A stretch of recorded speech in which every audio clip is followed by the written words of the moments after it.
প্রিয় বন্ধুরা, এখন যে অঙ্কটি করতে যাচ্ছে অঙ্কটি নির্বাচন কমিশন সচিবালয় 2019 সালে এসেছে। অঙ্কটি এমন, 15ax² / 5x কত? অঙ্কটি বেসিক থেকে চিন্তা করে একেবারেই সহজ। এই ধরনের অঙ্ক চাকরি পরীক্ষায় খুবই সিম্পল অঙ্কগুলি এসে থাকে একটু টেকনিক খাটানোর জন্য। এখানে অঙ্কটা দেখেন, আমাদের এখানে কোন অ্যান্সারটা হয়ে যায়। এখানে আছে হলো আমাদের 15ax² / 5x। এটাকে আমরা এইভাবে লেখা যায়, যেহেতু এখানে 5 আছে তাহলে আমরা 5 × 3 লিখলাম, 3 × 5 = 15, a × x × x।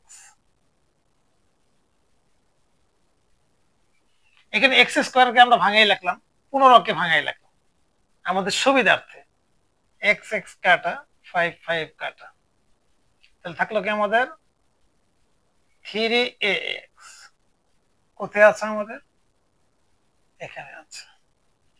এরকম রেগুলার অঙ্ক পেতে পেজটাকে ফলো দিয়ে রাখবেন। আশা করি বুঝতে পেরেছেন। যারা ইউটিউব থেকে দেখতেছে চ্যানেলকে সাবস্ক্রাইব করবেন। ভালো থাকবেন, সুস্থ থাকবেন। আল্লাহ হাফেজ।